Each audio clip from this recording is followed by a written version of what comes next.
Fairly recently, someone in the pro-male group shared this picture of Lenny Kravitz holding this piece of paper with the usual feminist propaganda. This picture he has posted on International Women's Day has gained around 123,000 likes so far. Unfortunately, this type of behavior is pretty common among celebrities, including high-status men like Mark Hamill, who has made a similar tweet. According to these guys, it's time to let women rule the world because of the patriarchy conspiracy theory. God damn it. Of course, they conveniently overlook the power that women have over men, the fact that women have more reproductive rights and have control over the family unit. Women have the power to kick the men out of a family unit and alienate them from their kids, while men get to pay for those kids anyway. According to fetal homicide laws, women are the goddesses of life. If a man kills a pregnant woman, he will get jailed for a double homicide, but if a woman decides to abort her unborn baby, this baby is suddenly considered merely a fetus, therefore not human. Men will hoard and even steal resources from other men just so they can bribe women into relationships. These women then get to live from men's labor. This is a favor that women generally don't return. You see, it is women who have a preference for high-status men. Being a housewife is not a choice men forced on women. In fact, it's a conscious demand from women to place burdens on men who are rich enough as a price to be paid for being in a relationship with them. In a world where no country has outlawed genital mutilation of infant boys, a world where right-wingers fight for draft to only include men, a world where men falsely accused for sexual harassment lose their jobs, men are passive and submissive to women's demands. The truth is that women feel entitled to make demands to men and that behind a strong men front, men are weak creatures who seek female approval and are desperate enough to do anything to please them.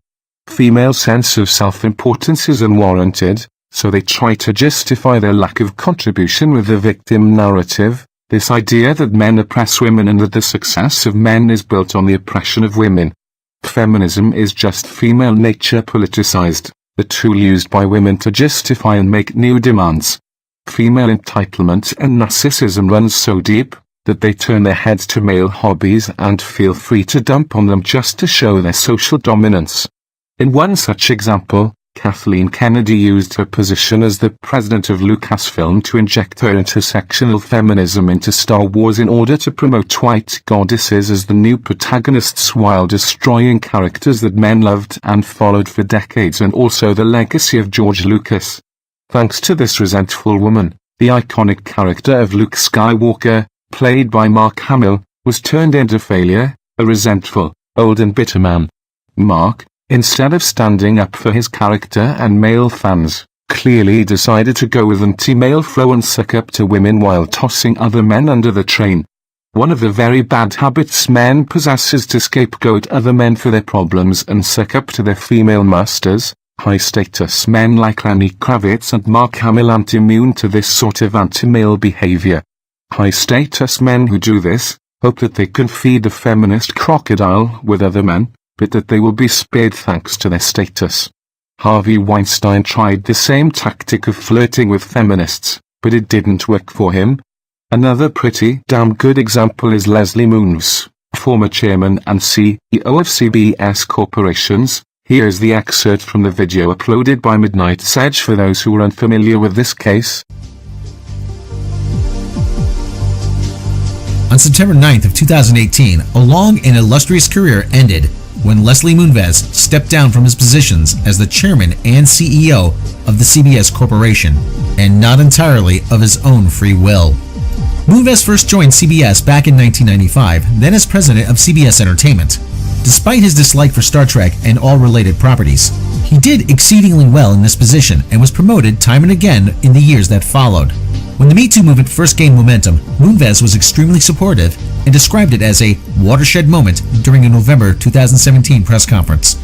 He was also a founding member of the Commission on Sexual Harassment and Advancing Equality in the Workplace, which was formed in late 2017 to, quote, tackle the broad culture of abuse and power disparity, end quote.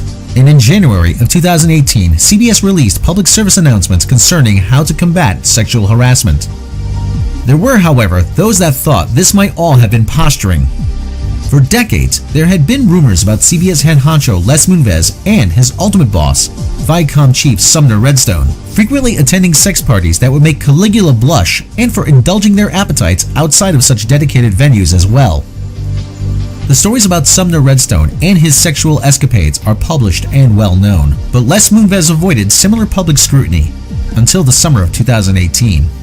Then, more and more women, from interns to other executives, started coming forward with their stories of being sexually harassed and even threatened by Moonves. The oldest of these stories dated back to the 1980s and persisted until recently. This eventually led to Moonves being fired in disgrace, not just for the ever more detailed stories that were increasingly making the rounds in the news headlines, but for misleading the board and trying to cover up his transgressions instead of coming clean about them. Moonves continues to deny all allegations. Without mentioning any of his career highlights, CBS announced that Moonves had left the company and would not receive any of his exit compensation pending the results of the independent investigation into his allegations. Furthermore, the company has named 6 new members of its board of directors and said it would donate $20 million to the organizations that support the Me Too movement and workplace equality for women, a donation that would be deducted from any severance payments that still may be due to Moonves. Pending the outcome of an internal investigation by CBS, if Moonves is cleared of any wrongdoing, he would be owed a severance package of $120 million. According to CNBC, it is still unclear whether that severance package would total more or less than the stated $120 million after the donation. And so, the reign of the man who greenlit and micromanaged Star Trek Discovery came to an end, although that end had nothing to do with Star Trek.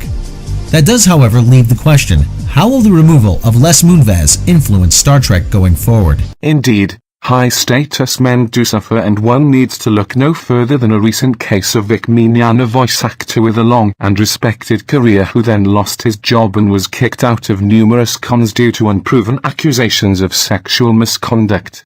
Since then, he experienced his colleagues turning on him, kick Vic # and many more allegations with no substance to back them up. Luckily, Mignogna decided to fight back and hopefully set up a better example to young men than the average male feminist celebrity. The last thing I want to say is this: a man is not defined by his status or money, but by his dignity and self-respect. Men are human beings that deserve being treated as such. Those that grovel to society and praise men for their utility, for being sacrificial cannon fodder, as well as those who think that they can't experience false accusations from women and have their careers ruined, need to start evaluating their lives. It's pretty sad to see creative and talented men with long-lasting careers like Lenny Kravitz and Mark Hamill having no self-respect and telling men that men owe women the world and doing everything to please women at the expense of men and humanity at large. Young men need better role models than this.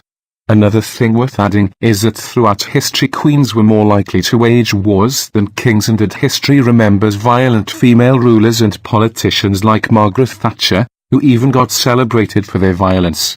Theresa May, another UK Prime Minister, has said that she wouldn't hesitate to order a nuclear strike and kill hundreds of thousands of people, men, women and children, if she deemed necessary.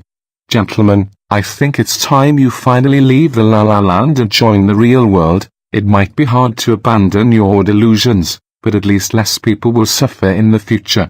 Thanks for watching.